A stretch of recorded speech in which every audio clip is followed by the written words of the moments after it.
Jy luister steeds na Delf steeds dieper. En dis nou al vir hoe lank wat ek hierdie program afsluit met Elizabeth Jordan, wat kom gesels oor die geweldige invloed wat Andrew Murray nie net in Suid-Afrika gehad het nie, maar eintlik wêreldwyd. Elizabeth, baie welkom. Dis altyd lekker om jou te gesels oor hierdie kosbare man en die geweldige invloed wat hy gehad het. Ja, nee, dis baie lekker, Estie. So, dit was vir my, een van die lekker goeders is vir my om saam te ontdek. Hoe wyd Andrew Murray se lewe aan mense geraak het. Ja. Oor kontinente heen. Dis reg. En soos wat ons nou vandag gaan praat en nog volgende week, is hoe ver sy geskrewe artikels en boeke die wêreld geraak het.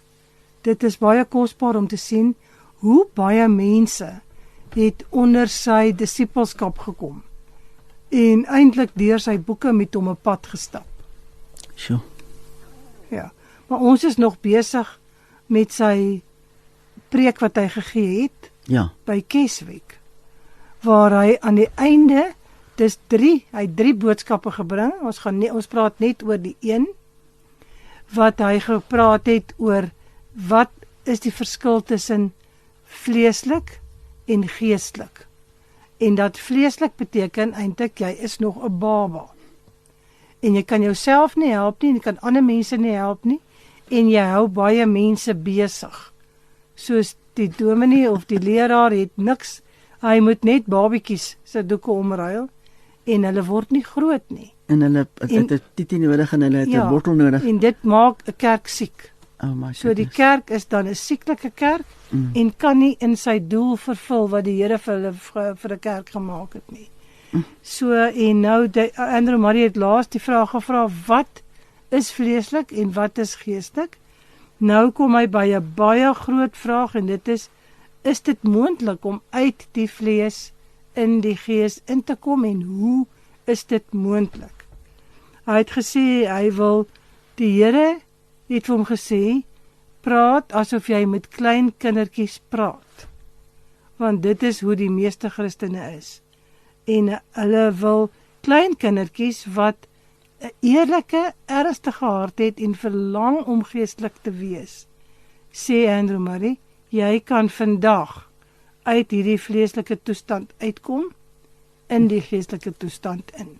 Sure. Die eerste ding is dat 'n mens iets van die geestelike toestand kan insien en geloof het dat jy daarin kan inkom.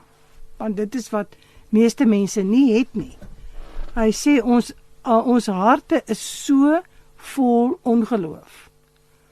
Sonder dat ons dit weet, dat ons nie kan aanvaar wat Jesus vir ons gedoen het en dit as afgehandel beskou nie, en dat jy 'n geestelike mens kan wees nie. Ons glo dit nie. Dis die grootste probleem. Hy vertel 'n storie net voordat hy die Kaap verlaat het.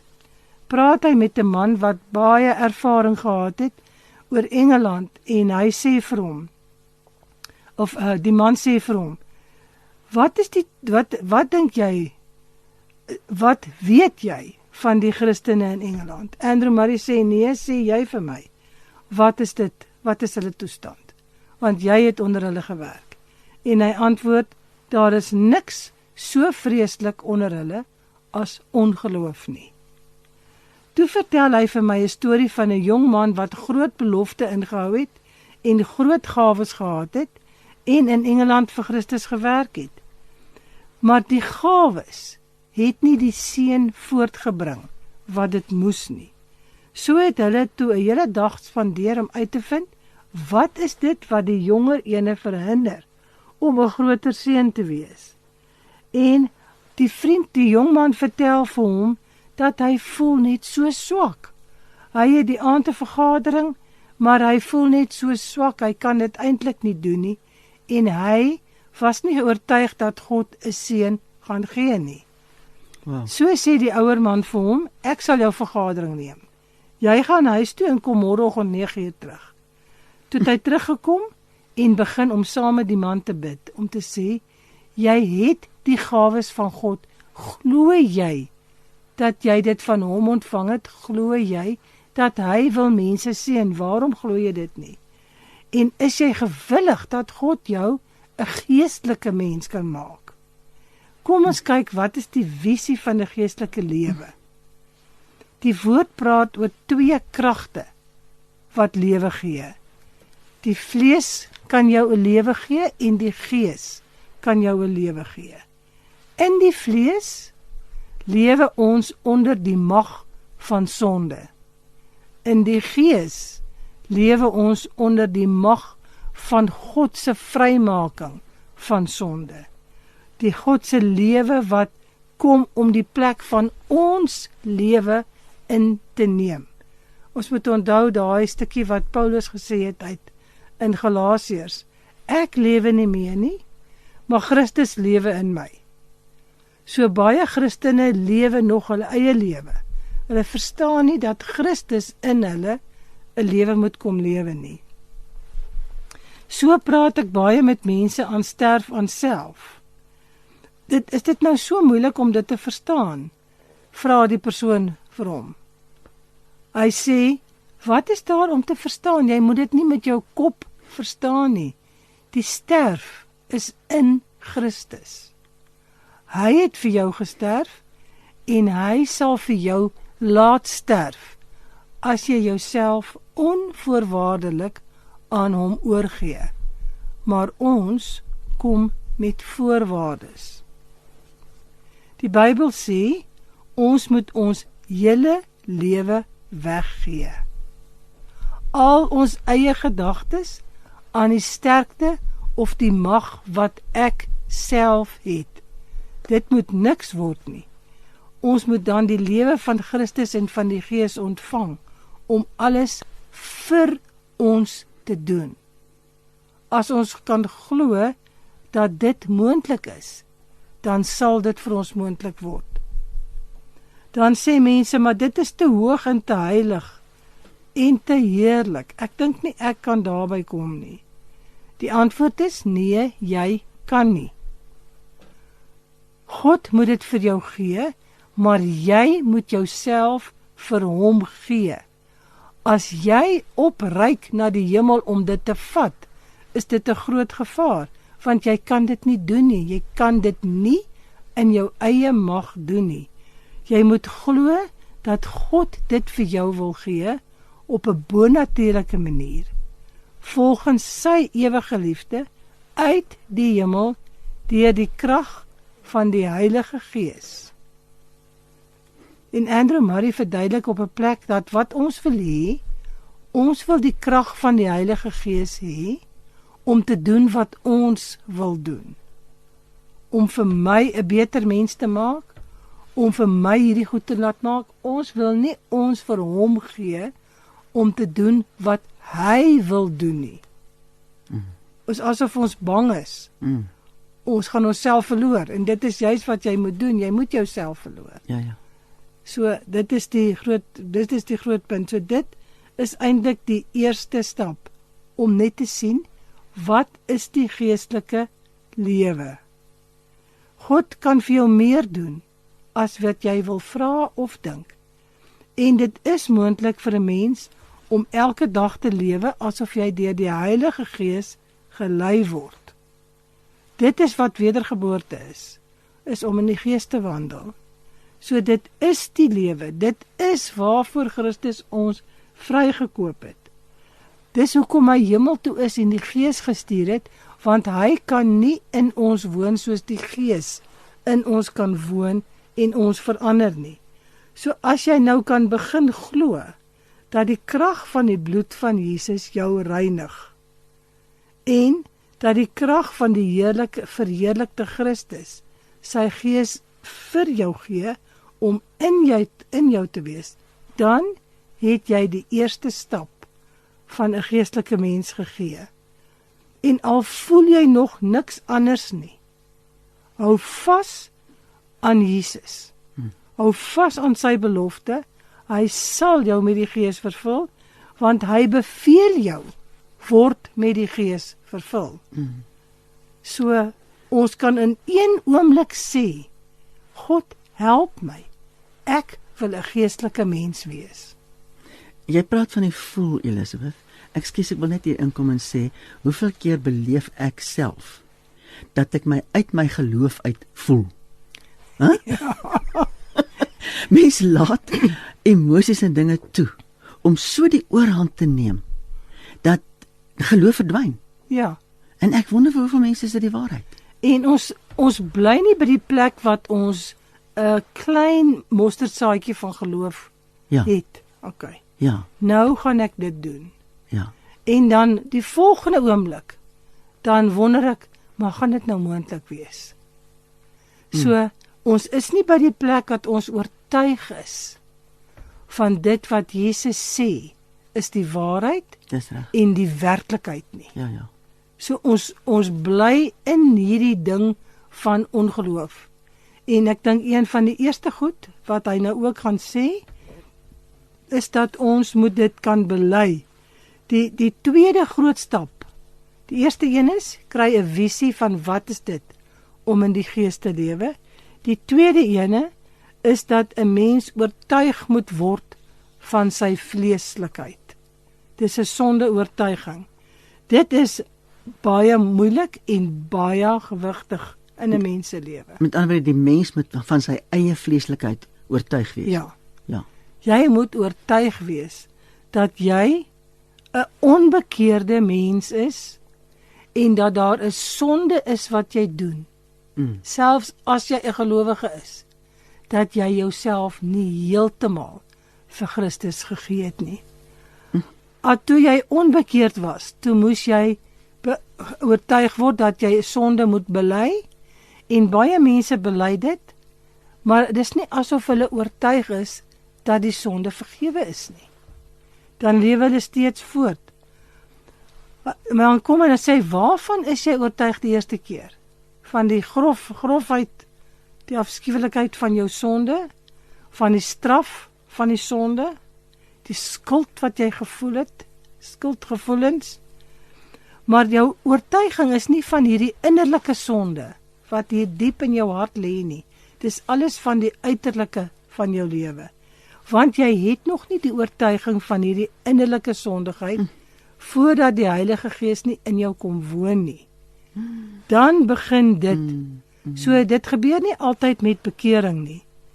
So, hoe raak 'n mens ontslaa van sonde, die grove sonde en die diep innerlike sonde? Daar is net een manier. Nadat iemand 'n Christen geword het, gee God die Heilige Gees vir hom om hom te oortuig dat hy in die vlees lewe. Dan begin 'n persoon bedroef raak daaroor. Hy skaam hom daarvoor. Soos Paulus sê, o ellendige mens wat ek is. Ek is 'n gelowige, maar wie sal my bevry van hierdie liggaam van die dood? Hy soek rond vir hulp en vra, waar kan ek bevryding kry?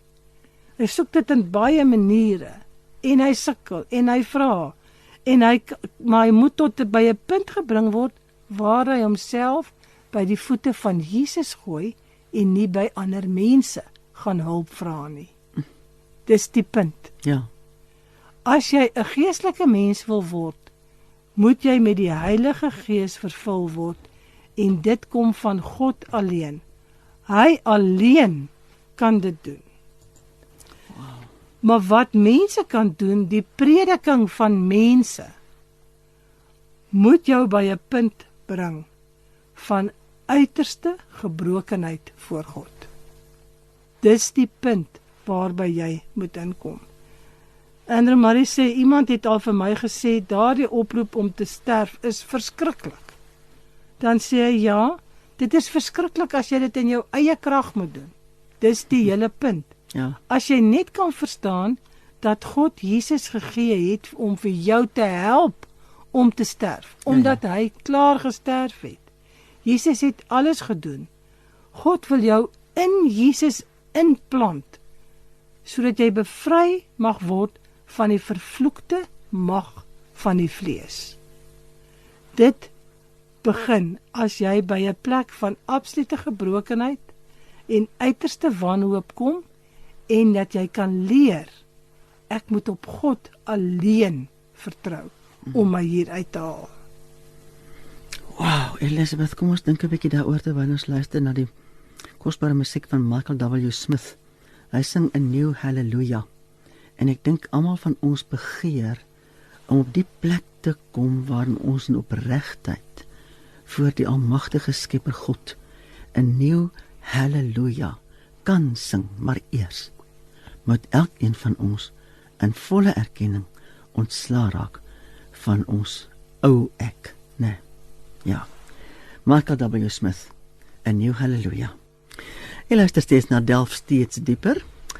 Ek is die Geldenhuys en saam met my in die ateljee is Elizabeth Jordan, wat nou al vir hoe lank hierdie navorsing vir ons doen. Elizabeth, is 'n jolly groot werk geweest. En ek sê vir jou baie, baie dankie. En dat jy hierdie dinge met soveel passie vir ons kom deurgee. Want ek weet nie of daar iemand in ons wêreld, nie land nie, wat 'n invloed gehad het op die geestelike vlak soos Andrew Murray nie. Ja, nee, ek dink dit was vir sy tyd beslis een van die grootstes. Ja. En baie mense het hom ook groot waardering gegee vir dit wat hy gedoen het. En daar's 'n plek wat hulle sê dat hy het hierdie vermoë gehad om sy vinger op die plek te sit, die probleem of wat ook al aan te spreek en dan die oplossing voor te stel. Dit was iets wat in hom was en wat hom so 'n goeie leier gemaak het. Ja, vir die tyd waarin hy leef. Ja. En ek dink dat daar sal vandag nog manne wees, maar daar is nie mense wat in so 'n wêreld soos Andrew Murray geleef het, wat eintlik baie kleiner was as ons wêreld nie. En dat as hy die geestelike beginsels gesnap het, het hy dit eenvoudig gemaak, sodat mense dit kon verstaan. Dit wat in die Bybel is nog steeds vir ons beskikbaar. Ons het net nie eintlik nou op die oomblik regtig mense wat dit kan oopbreek vir ons nie. Soos hy dit gedoen het. Soos wat hy dit gedoen het, en in so 'n lang periode van omtrent 50 jaar, wat hy 'n leier was in die kerk, wat hy dit kon gedoen het nie. So, maar ons kan vandag nog steeds dit gaan lees in die Bybel, en ons kan die Heilige Gees vra, breek dit vir my oop, soos wat hy dit vir Andrew Murray oopgebreek het. Ek stem saam, ja. So ons hoef nie 'n persoon te hê nie, ons het die Heilige Gees, en dis juis wat hy hier vir hulle probeer verduidelik. Ja. Dat jy moet by 'n plek kom waar jy oortuig is van jou vleeslikheid. Dat jy kan sê, Here, die vlees heers en triomfeer in my. Sonde oorwin my te veel. Wow. En ek kan dit nie oorwin nie. Wees my genadig en help my. Daardie is die plek waar ons moet kom. Dat ons dit nie wegsteek of wegpraat of sê ek is maar swak nie, of ek is maar net 'n mens nie, of almal doen dit. Jy weet, dis verskonings wat ons aanbied, waarom ons nie in die Gees is nie. En die een groot verskoning is wat in my jare toe ek jonk was, is jy moenie dweep nie. Jy moenie alles Jesus in al die goed inbring nie. En dit is wat gebeur. Ja. Jy weet, en baie mense se gesinne verwerp hulle, en dan wil hulle nie soontoe gaan nie, en dan hou hulle bietjie terug, en dan val hulle weer terug in die vlees. So jy moet gewillig wees om voor God te buig, in sonde, oortuiging en belydenis, en dat hy vir jou oorvat in die Gees in. En dan kom die derde ding, jy moet oortuig wees dat jy in een oomblik kan oorgang van die vlees na die Gees. Want mense wil uitgroei uit die vlees uit. Hulle soek meer prediking, meer lering, sodat hulle uit die vlees in die vlees kan ingroei. Daardie baba waarvan Andrew Murray gepraat het, as hy nou al 10 jaar oud is en hy tree nog op soos 'n baba van 6 maande, dan wil daardie baba regtig ook gesond word. Hy wil nie voortgaan daar nie. Ja. So die vlees is 'n toestand van 'n siekte. Hy is 'n kind van God, sê Paulus, maar hy het 'n vleeslike siekte en kan daarom nie groei nie. So dit moet deur God kom. As iemand vanaand, of toe Andrew Murray die preek gegee het, 'n geestelike mens word, dan is hy nog nie volwasse nie. Hy moet nog groei, in die gees groei. Maar hy moet uit die vlees uitkom met 'n oorgawe aan God. En dis 'n wilsbesluit. Dit is 'n besluit wat jy moet neem omdat jy onder oortuiging is. Ja. Dat die Heilige Gees sê, dat vir jou sê, maar jy's nog in die vlees. Daar is baie geestelike groei in die geestelike lewe, in die volwasse wording. Maar jy moet eers jou posisie verander. Jy moenie in die vlees bly nie, jy moet in die gees instap. In die vleeslike mens is daar 'n klein ietsie van die geestelike natuur. Maar wat is dit wat in jou lewe die grootste vrug is? Is dit gees of is dit vlees? En baie van ons, partykeer sien ons dit nie self nie, maar baie van ons weet dit. Ek het nou weer in die vlees opgetree. En jy voel onmiddellik die Heilige Gees spreek jou aan. En jy kan dit dooddruk en sê, ag nee wat, ek gaan nou maar weer probeer. Of jy kan sê, Here, dis nou klaar. Ek wil nou klaar maak hiermee. Ek wil nie meer aan my meer toegee nie. Ek wil nie meer liefde wees nie. Liefdeloos wees nie. Ek wil nou in staat wees om in die geestelike waarhede te ontvang uit die woord by die Heilige Gees, en wanneer iemand daaroor praat, wil ek dit my eie maak en groot word. So 'n mens moet na die Here toe kom en sê, Here, U het my reeds aanvaar. Ek is reeds U kind. Nou wil ek saam met U hierdie pad stap. En Andrew Murray vertel die storie van 'n leraar wat met 'n man gewerk het wat bekeerd was, maar wat net nie sonde kon oorwin nie. Toe trek hy 'n streep in die grond, in die kamer. En hierdie man, wat nou tot bekering gekom het, was al 70 jaar oud. Hy het hom nog steeds in die vlees gelewe. Dan besoek die leraar hom, praat met hom oor die bloed van Christus. Dan sê hy, ja, die bloed van Christus ken ek. Ons kan nie sonder die bloed wees nie. God het ons vrygespreek, ons kan in die hemel ingaan.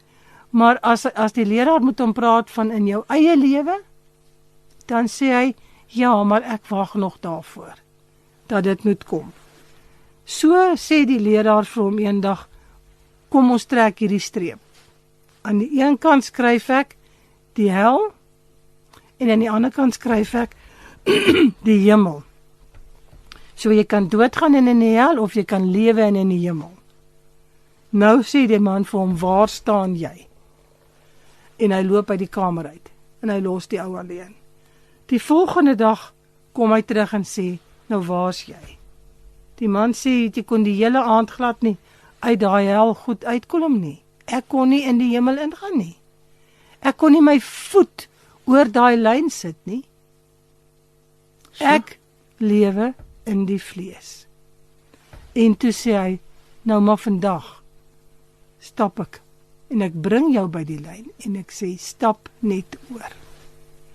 So Andrew Murray, daai aand, sê hy, vir sy gehoor, vanaand trek ek 'n streep in die middel van hierdie saal.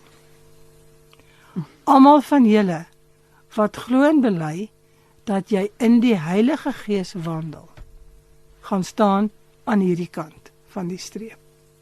Almal van julle wat sê, ek is nog in die vlees, kom staan aan hierdie kant van hierdie lyn.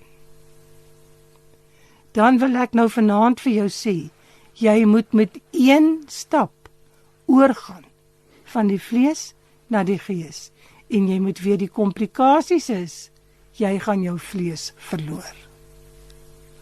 Of hou jy aan jou vlees vas? Christus moet jou optel en oordra in die gees. Sien jy kans daarvoor?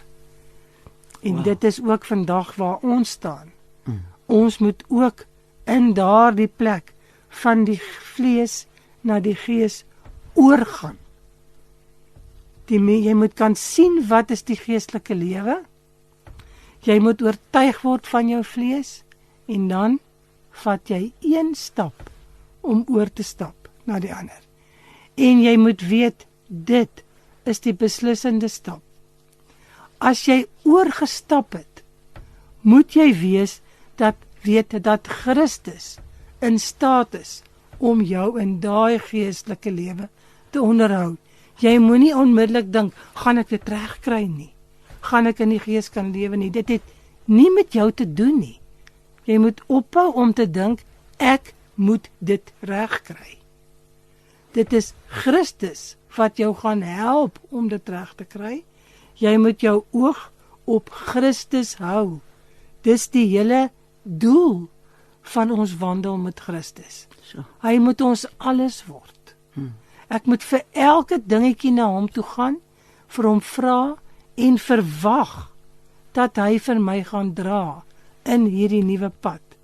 Dit is wat die inwoning van Christus beteken.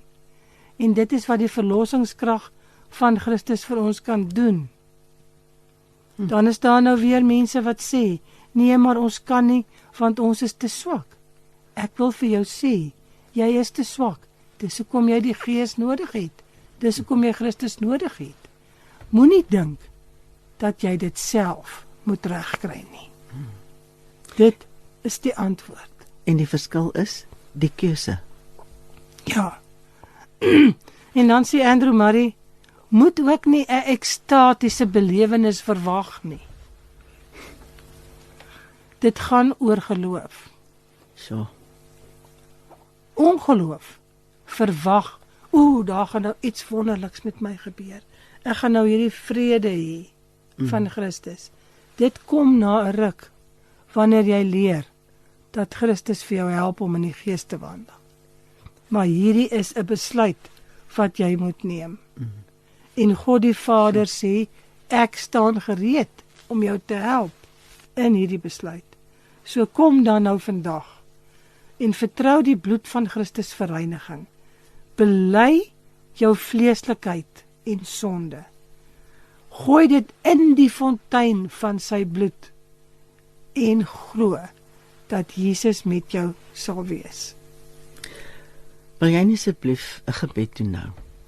Vir mense wat na ons luister, wat na jou luister. Net om ons te versterk, om te sê, dis vir jou moontlik. Dankie asseblief, Elisabeth. Ja. Here Jesus, U wag al baie lank dat mense hierdie stap moet neem.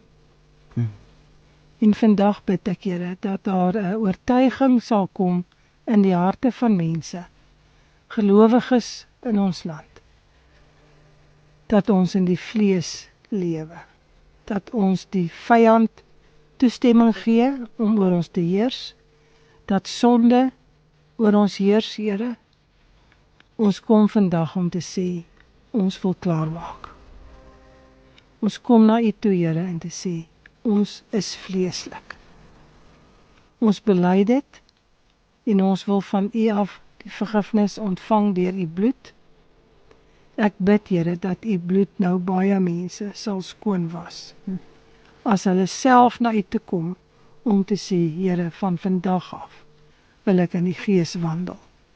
En hulle kom na U toe. Ontvang hulle, Here, soos wat U ook vir ons hier ontvang. Ek dink hierdie is amper die kruks van die hele boodskap van Andrew Murray, wat hy vir mense so lank uitgenooi het om te sê, moenie daar bly waar jy is nie. En Here, ons wil vandag hierdie stap neem. Ons wil nie uitstel nie. Dit is nou, vandag, gaan ons hierdie stap neem, om uit die vlees in die gees in te stap.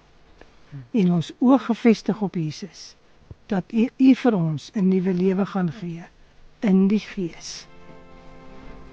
Dankie, Here Jesus. Amen. Halleluja, amen. Ja, en U luister steeds na Delf steeds diepere program van Radio Kansel. Ek is Estie Geldenhuys en saam in die ateljee Elisabeth Jordaan. En Elisabeth, jy is besig om vir ons te verduidelik van al die wonderlike dinge wat Andrew Murray vir ons nagelaat het En genadiglik is baie daarvan in drukvorm nagelaat. Ja. Praat 'n bietjie met ons oor Murray as 'n skrywer.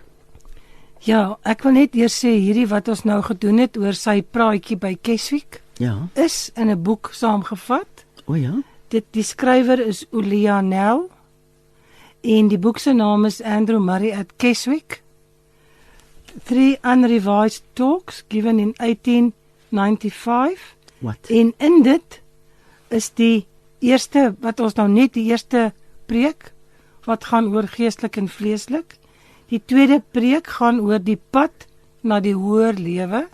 Die derde preek gaan sodat God alles in almal kan wees.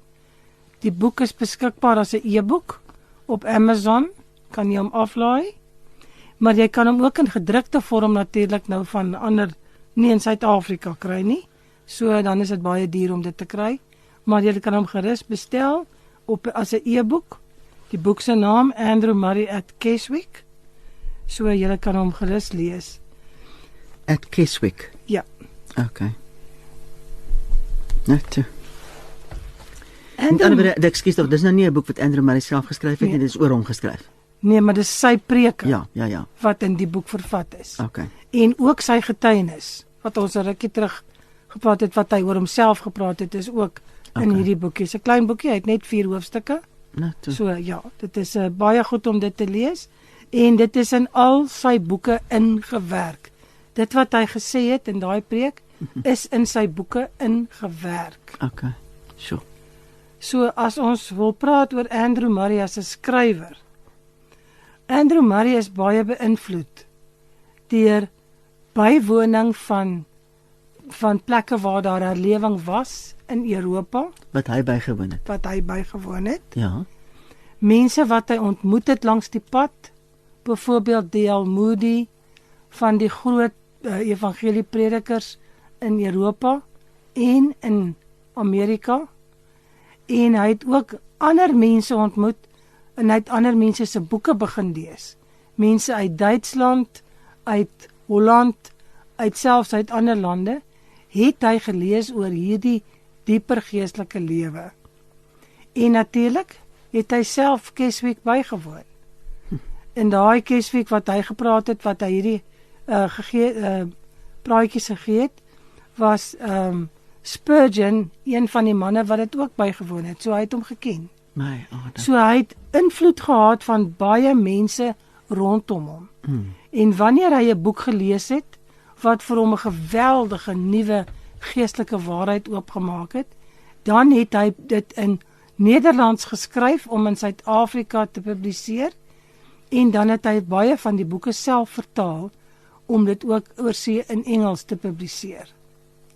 Nou een van die skrywers wat 'n baie groot invloed op Andrew Murray gehad het, was die 18de eeuse Engelse mystikus William Law.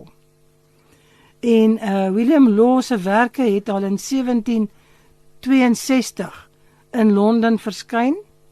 So Andrew Murray het hom nie self geken nie, hy was al oorlede in die tyd van Andrew Murray. Maar Andrew Murray het al 9 dele hierdie werke op sy rak gehad en hy het uittreksels daarvan in Nederlands beskikbaar gemaak en ook natuurlik in sy eie Engelse boeke wat hy vertaal het. So. Hy het Law beskou as een van die kragtigste en mees besielende skrywers oor die Christelike lewe met wie hy ooit in aanraking gekom het. Een van William Law se boeke is Dying to Self. Dit is 'n baie moeilike boek om te lees, maar dit het 'n geweldige geestelike seën vir my oopgebreek. En wat dit gesê het, is basies, as daar 'n sonde is, waaraan jy moet sterf, gaan na Jesus toe. Buig by hom en lê jouself neer en sê, Here, ek moet uit hierdie sonde uitkom in die geestelike lewe. So dis eintlik elke keer gaan dit oor die oorgawe aan Jesus Christus en die neerlê van jouself en dat jy moet weet ek kan dit nie meer doen nie. Ek kan nie in hierdie sonde volhard nie. Dan ook het hy ander middeleeuse skrywers nagevolg. Jan van Rubik is een van hulle, Madame Guyon, wat ons almal weet wat in Frankryk was. Hy het Graaf Zinzendorf se boeke gelees en 'n ander Duitse piëste wat hom beïnvloed het. Hy wou 'n lewensbeskrywing van Graaf Zinzendorf skryf, maar ongelukkig is hy oorlede voordat hy dit kon doen. Maar die onderwerp waaroor Andrew Murray die meeste geskryf het, was oor gebed. So. Hy het E.M. Bounds se boek gelees, Power Through Prayer. Hy het 'n sendeling in China, Cornaby se boek oor Prayer and the Human Problem gelees. Dit het hom baie diep getref en dit het hom diep in 'n gebedslewe ingetrek.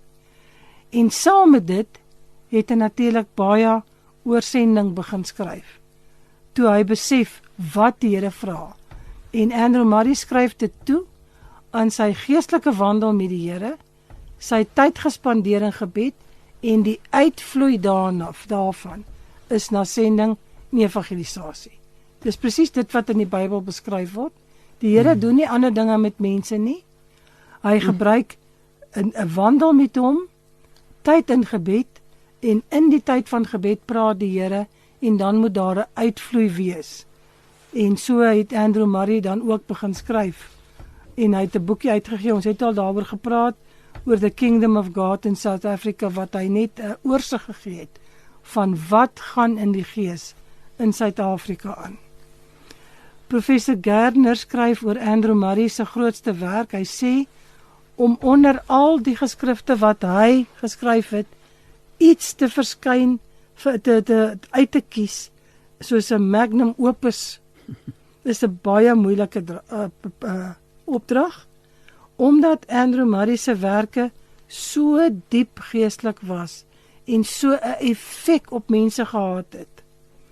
Tog sal hy sê aan die einde van sy lewe gaan hy 2 werke uitsonder.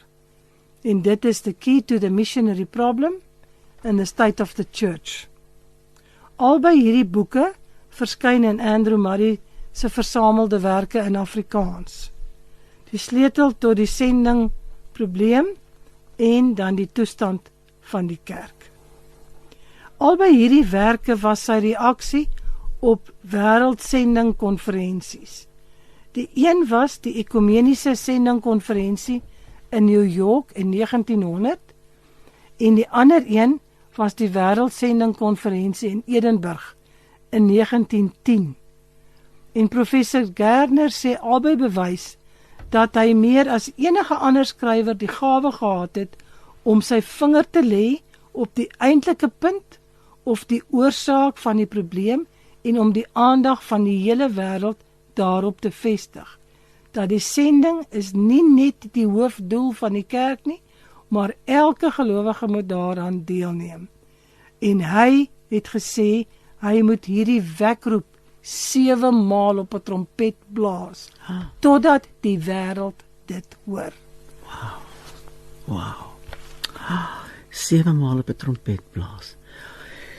Jo, Elisabeth, ek dink nie ons kan ooit in hierdie lewe regtig verstaan watter invloed hierdie man gehad het in die uitbouing van die koninkryk, nie net in Suid-Afrika nie, maar in ander lande ook, né? Ja, ons gaan nou volgende week bietjie meer praat oor sy boeke.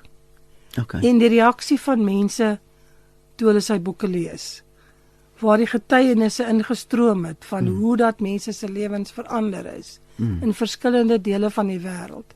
En miskien het hulle net 1 boek gelees. En hoe daardie boek hulle hele lewe verander het.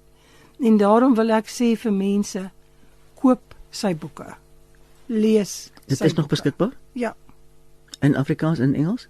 Party is nog in Afrikaans, meestal tweedehandse boekwinkels gaan dit in Afrikaans hê, maar in Engels word dit oralster heruitgegee, Regtig. uit Amerika uit Korea uit, vertaal hulle die boeke, baie, maar dit is hoofsaaklik in Engels beskikbaar.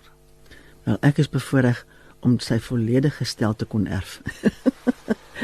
Wat 'n geweldige ding, is die grootste skat wat ek in my lewe kon erf. En dit is sommer, ons van julle regtig aanmoedig.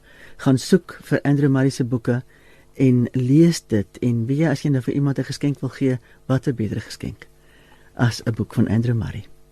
Baie, Elizabeth, jy het soveel tyd ingesit en jou voorbereiding is so deeglik. Ek sê vir jou vreeslik baie dankie. Dis baie kosbaar en ek dink nie ek en jy sal verstaan nou wat ek chunk.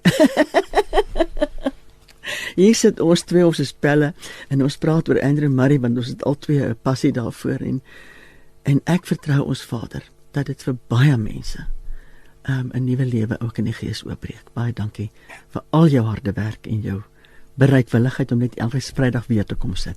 Waardeer jou, hoor. Amen, dankie. En ons sien uit na wat volgende keer gaan gebeur. En daarmee groet ek ook.